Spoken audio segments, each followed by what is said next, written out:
Mais um prejuízo ocorrendo com a Magazine Luiza, até aqui nada de novo. Só que agora, pós-eleições e devido às preferências políticas partidárias por parte da dona da Magazine Luiza, a senhora Trajano, então agora tá todo mundo comentando embaixo do prejuízo, dizendo assim, ó, faz o L, tá todo mundo dizendo isso. Então, realmente, a ideia e a aposta dela é que com o atual governo consiga ter uma melhoria de caixa do jeito que não estava conseguindo ter.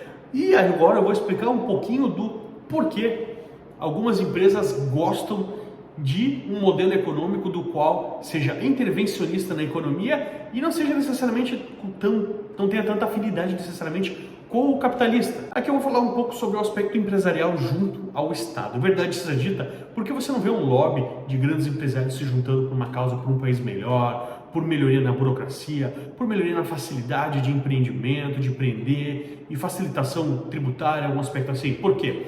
Exatamente porque eles já conseguiram perdurar sob todas essas dificuldades, eles conseguiram crescer sob todas essas dificuldades. Logo, eles olham para trás e pensam, não, deixa essa dificuldade aqui, porque eu quero garantir que tenha dificuldade para quem vem entrar no meu mercado, vem fazer concorrência na minha pessoa, dificulta para eles, mantém essa dificuldade aí, eu já passei essa etapa, tá bom, deixa assim, deixa a dificuldade aqui. Eles não têm o interesse de melhoria efetiva no país nesse aspecto, porque eles querem que melhore economicamente, que o capital troque de mão em alguns aspectos, no sentido de velocidade, etc., mas eles querem ser o detentor final. Por quê? Se eles quisessem realmente, eles poderiam haver mudanças mais bruscas nesse sentido. Se os maiores empresários sentassem numa mesa, junto ao governo, eles poderiam ter uma melhora. Mas a melhora não é do interesse deles, porque a burocracia mantém uma base monopolista no sentido, ainda que talvez não tenha um monopólio no setor, mas mantém que a concorrência não seja tão estimulada, ok? E essa concorrência, em alguns aspectos, no mercado de livre oferta e demanda, ele também pode se ocorrer não só por uma empresa entrar no mercado, mas por uma união de pequenos grandes comerciantes que acabam por tomar parte de uma fatia importante de mercado. Isso não é interessante para eles, então eles não têm esse interesse e eles gostam de uma burocracia estatal, porque eles têm dinheiro. Logo, essa burocracia não gera uma afetação de caixa, não gera um grande problema operacional para eles.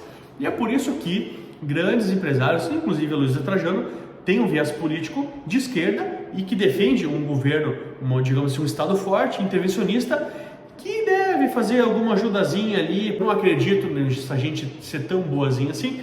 Então, nesse sentido, a gente pode entender o quê? A afinidade junto ao Estado que mantém a base burocrática e traga uma melhoria para os amigos do rei, é por isso que esses empresários se juntam junto no aspecto, junto ao Estado. O Estado eu não quero nem colocar direita e esquerda aqui, eu estou dizendo o Estado, ok? Muitas empresas se nutrem da burocracia estatal. Não é de interesse do grande empresariado que as classes mais baixas sociais tenham acesso a uma capacidade de ascensão social através do empreendedorismo, tornando-se possível a concorrência deles. Pois há um medo de que a junção destes acabe por se tornar uma fatia relevante de perda de mercado por parte deles.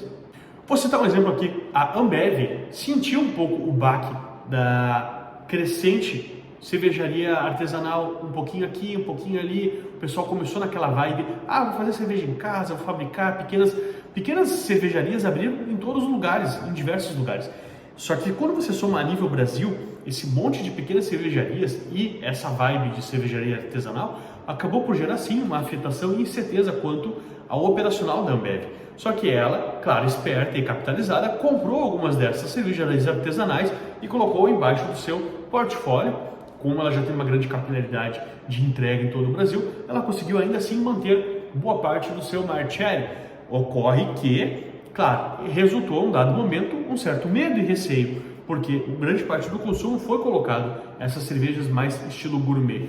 E esse é um bom exemplo que a gente tem de que pequenos atos de consumo e, digamos assim, novidades culturais acabam por se tornar vários pequenos empresários juntando-se uma grande fatia. Outro exemplo que a gente tem é quando houve o crescimento dos bancos digitais. Ainda que eles não consigam se nutrir financeiramente, conseguir ter um grande, digamos assim, poder econômico, vários bancos digitais abriram. E isso trouxe uma dificuldade, uma certa turbulência para os tradicionais que estavam habituados já com suas altas taxas, burocracia, ineficiência, acesso digital ruim. Eles tiveram que agilizar todo o seu procedimento, layout e parte digital, e ainda, claro, que compraram alguns pequenos bancos e já partes que já estavam, digamos assim, com uma certa fatia de mercado.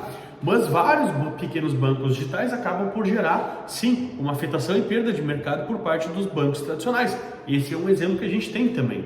Assim como também aposto que as maquininhas de cartão também não tinham tanta vontade ou prazer na novidade chamada Pix. Se eles podiam ganhar facilmente sempre no débito e no crédito, aí do nada entrou o Pix em ação, com certeza houve uma afetação também sobre eles. Então esse é um exemplo, outro exemplo. Agora eu te pergunto quanto a Magazine Luiza, voltando ao exemplo dela, uma empresa que fatura bilhões, agora no último trimestre vendeu 14 bilhões de reais, consegue ter um prejuízo de 160 bilhões. Entenda uma coisa, ela não tem lucro. Contabilmente falando, ela tem 1% negativo, sempre sobre sua venda. Ou seja, ela hoje não tem margem de lucro na venda de seus produtos.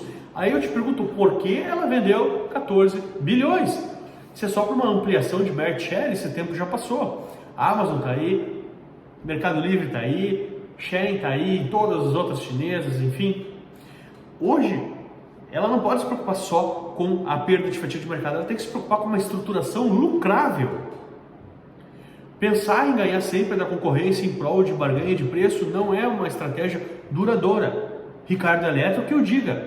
Compare essa estratégia de barateamento de preço com a estratégia da Apple em eficiência, qualificação e um resultado, um preço um pouco melhor, com um dispêndio financeiro maior também por parte do cliente.